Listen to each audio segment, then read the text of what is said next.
Kesimpulan garing keputusan.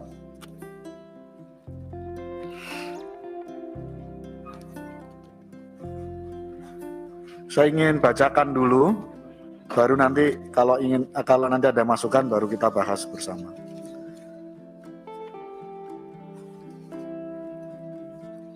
Kesimpulan garing keputusan A. PPK dan tindak lanjut Panja PGTKH ASN. 1. Komisi 10 DPR RI mendesak Kemendikbud RI untuk melakukan evaluasi secara menyeluruh terkait seleksi guru ASN P3K tahun 2021 dengan mempertimbangkan permasalahan yang timbul pada tahap 1 dan tahap 2 serta memasukkan dari para pemangku kepentingan pendidikan sehingga memastikan permasalahan seleksi P3K tahun 2021 tidak terjadi lagi pada tahun 2022. 2. Komisi 10 DPR RI mendorong Kemendikbudristek RI mengkaji dan merumuskan terobosan hukum dalam bentuk ketentuan peraturan perundang-undangan untuk memberikan jaminan atau kepastian bahwa guru honorer swasta yang lulus seleksi P3K akan dikembalikan ke sekolah asal. 3. Komisi 10 DPR RI dan Kemendikbud RI sepakat bahwa guru yang telah lulus passing grade akan mendapatkan formasi dan tanpa ujian kembali. Oleh karena itu, Komisi 10 DPR RI mendukung Kemendikbudristek RI untuk berkoordinasi dengan Kemenpan RB agar terbit Permenpan RB baru yang akan mengatur mengenai hal tersebut. 4. Komisi 10 DPR RI mendesak Kemendikbudristek RI untuk melakukan sosialisasi secara masif dan memastikan bahwa anggaran gaji dan tunjangan guru honorer yang lulus seleksi P3K sepenuhnya bersumber dari APBN melalui skema dana alokasi umum. B. Evaluasi program kerja tahun anggaran 2021. 1. Komisi 10 DPR RI mengapresiasi realisasi anggaran Kemendikbudristek RI pada APBN tahun anggaran 2021 sebesar 95,18% atau sebesar 84.424.828.847.000 rupiah dari pagu sebesar 88.336.426.000 rupiah. 2. Komisi 10 DPR RI mendorong Kemendikbudristek RI untuk mempertahankan capaian program prioritas tahun anggaran 2021 yang sesuai target pada tahun anggaran 2022 dan melakukan evaluasi terhadap program yang tidak sesuai target seperti rekrutmen guru ASN, bantuan subsidi kuota internet, dan prodi yang diakreditasi di PTN. C. Persiapan program kerja tahun anggaran 2022.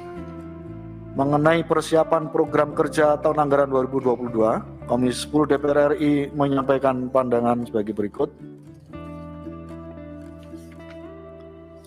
A. Implementasi program tahun anggaran 2022 harus didasarkan hasil evaluasi dalam bentuk data kualitatif dan kuantitatif capaian serta permasalahan program dan kegiatan tahun anggaran 2021. B. Mendorong Kemendikbudristek RI agar program-program prioritas tahun anggaran 2022 dapat realisasi sesuai target. C. Mendorong Kemendikbudristek RI untuk mengusulkan kepada Panselnas agar tenaga kependidikan masuk dalam formasi seleksi P3K tahun anggaran tahun 2022. D. Mendorong ya betul ya? A-nya mana? Udah bener kan D ya?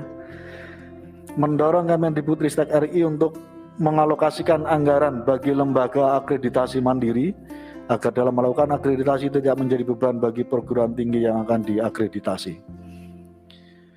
2. Komisi 10 DPR RI dan Kemendikbudristek RI sepakat akan melakukan rapat kembali untuk membahas usulan tambahan anggaran Kemendikbudristek RI pada APBN tahun anggaran 2022 sebesar 10.100.500.000 rupiah sebagaimana terlampir yang tadi sudah disampaikan oleh Bu Sekjen.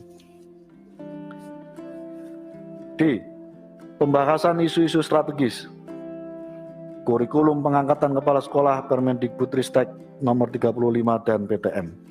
1. Komisi 10 DPR RI mendorong Kemendikbudristek RI untuk memberikan peta data satuan pendidikan yang melaksanakan kurikulum K13, kurikulum darurat, dan kurikulum prototipe pada tahun 2021. 2. Komisi 10 menekankan Kemendikbudristek RI agar memastikan implementasi K13, kurikulum darurat, dan kurikulum prototipe memiliki standar yang sama dalam hal standar kompetensi lulusan, standar proses, standar isi, dan standar penilaian. 3. Komisi 10 DPR RI mendorong Kemendikbudristek RI untuk mengkaji kembali persyaratan sertifikat guru penggerak sebagai salah satu syarat penugasan atau pengangkatan kepala sekolah. 4. Komisi 10 DPR RI mendesak Kemendikbudristek RI untuk mengkaji kembali Permendikbudristek nomor 35 tahun 2021 tentang organisasi dan tata kerja LLDT. 5. Komisi 10 DPR RI menekankan agar Kemendikbudristek RI memastikan satuan pendidikan yang melaksanakan PTM terbatas memiliki sarana dan prasarana yang memadai untuk melaksanakan protokol kesehatan COVID-19 dan memastikan peserta didik dan GTK mendapatkan vaksinasi dosis 2 serta memperhatikan hak bagi peserta didik yang terhalang mendapatkan vaksinasi karena faktor kesehatan. E. Komisi 10 DPR RI dan Kemendikbudristek RI sepakat akan melakukan RDP dengan eselon 1 Kemendikbudristek RI atau Raker untuk melakukan pendalaman isu-isu strategis bidang pendidikan. Komisi 10 DPR RI meminta kepada Kemendikbud RI untuk menyampaikan jawaban tertulis. Nah, ini mungkin nanti berikutnya. Demikian Bapak Ibu sekalian, kami persilakan.